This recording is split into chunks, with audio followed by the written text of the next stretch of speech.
How to make the best cheesy baked potato ever, sort of like a twice baked but not. It's incredible, and you will be surprised and happy, cry happy about these easy cheesy potatoes, crispy on the outside, warm and fluffy on the inside. Here I go with 2 russet potatoes in an oven at 425 degrees. I'm going to take garlic. It's about 2 heads, which works out to about a quarter to a half cup of garlic chopped up. I'm going to smash it and then start giving it a quick chop. You'll see that this potato is going to be filled with garlic, vegetables, Tillamook butter, topped with melted Tillamook cheddar, Tillamook sour cream, and your choice of meats. I show you a few hacks to improve it and make it better than the Gordon Ramsay cookbook on Reddit or binging with AndrewBabish. Watch to see the process, including the hacks I use to create this as a main entree or over-the-top side dish. Here I have about 4 cups of broccoli, and I'm just going to turn those into little bayonets, cutting long little strips out of them from the bases, and I'm going to use every piece. You see me cutting the stems off of there, I'm going to save them. And as I'm cutting them off of there, I'm giving it a little angle, just give it a nice presentation. Set that aside, and now we're going to come back and we're going to find these 2 gigantic pieces of carrots that we have cleaned. We have not peeled. We've left the skin on, cleaned them really well, and I'm going to cut them into long strips, and then those long strips help me cut them down into about a 1/4 inch small cubes. We're going to take this in a moment, set it aside, and we have some water that's heating up over there, and we're going to steam them. In the meantime, I love Tillamook. You see all the Tillamook products that are lined up around there. I have 2 sticks of Tillamook unsalted butter here, and I'm going to put 1 in the pan, and what we're doing with this is we're going to saute the garlic. We're going to give it a nice light saute. Don't cook it too high. We don't want to burn it. We just want to give it a nice golden brown, and we're going to get that in the pan, add a little bit of salt and pepper.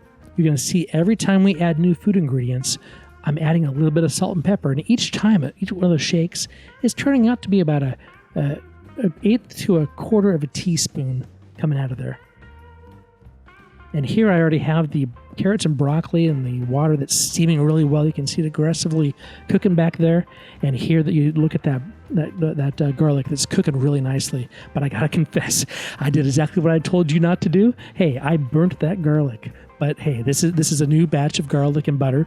And so here I am coming with the salt and pepper, just like I had done a moment ago. This will be the first time since this is a new batch of garlic.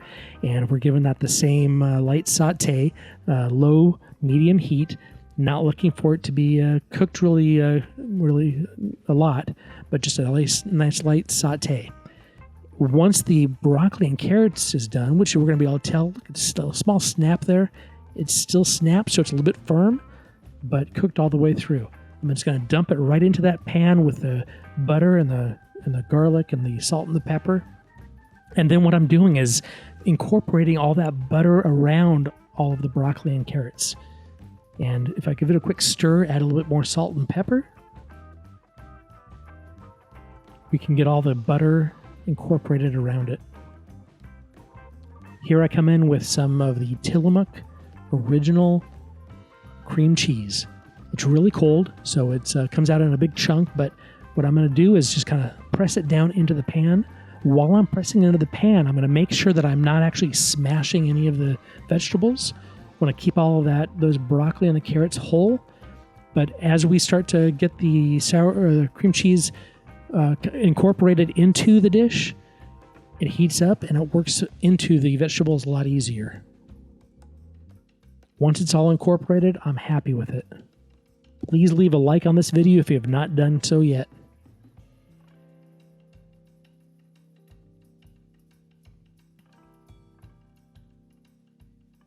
I love it with a little bit of a kick, so here I'm coming in with a little bit of fix sriracha sauce. Just a little dabble. Hey, Dine with Devin. You're amazing, and you can make this recipe better than I can. Leave some comments below. Let me know how you made it better. Did you hear that crackle coming out of that potato? That's exactly why we're making it earlier the way we did. Not wrapping it in foil, not covering it with oil or butter. Gives it a really nice crispy skin. Different textures and flavors coming out of that potato. I have a knife. I'm just going to chop it up a little bit, not smashing it, not pureeing the potato that's in there. I actually want to have some of those chunks of potato later on once it's done. See, I actually grew to 3 potatoes here.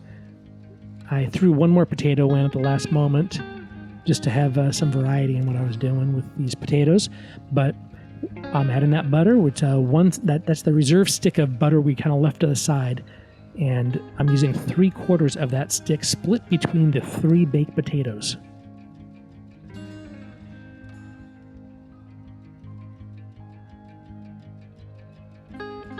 I do have those vegetables that are reserved off to the side, and I'm going to pile them up really high, trying to have any that fall down on the sides. It's just going to split between the 3 baked potatoes there. And then I have about 3/4 of a pound of shredded Tillamook cheddar. Same thing. Pile it up high. Don't let it fall down too much. It's going to melt down and poof, there we go. About 5 minutes has passed in the oven. Really nice golden brown. It's looking beautiful. Have you subscribed yet? If not, please do. It doesn't cost a thing, and it really helps me grow the channel to make more things like this baked potato. Look at the cheese. It's so ooey and gooey, cheesy. Look at it has the cream cheese you can see under there. And this isn't even done. Wait till I finish it. I'm just going to push this back over the top because all I'm doing here is trying to show you what it looks like on the inside. And I've already moved it on to, I have some smoked salmon that I've put on top of it. It's a 6-ounce piece that I split, so there's 3 ounces on top of there of the smoked salmon. And then I have some of the sour cream from Tillamook that I've whipped it up so it's nice and creamy. And a couple of dollops on top there.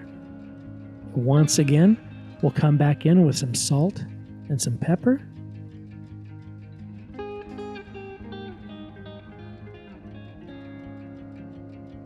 Hey, if you want to see this recipe for the video, pull it up on YouTube on your computer or the phone instead of your TV. Full description and recipes in the video below. Here you see, I got to come back in with some of that fixed sriracha sauce. You got to get yourself some if you haven't tried it. The potato, here it is. So nice fluffy potato. Inside, chunks of potato. Just incorporated, drizzled with the butter, some salt, and some pepper. It is beautiful. Cheese that's just ooey gooey. You can actually see the golden brown edges on there. That is perfect. And as I give that cut in there, you can still hear the crunch and the crackle of that skin. All those different textures are beautiful.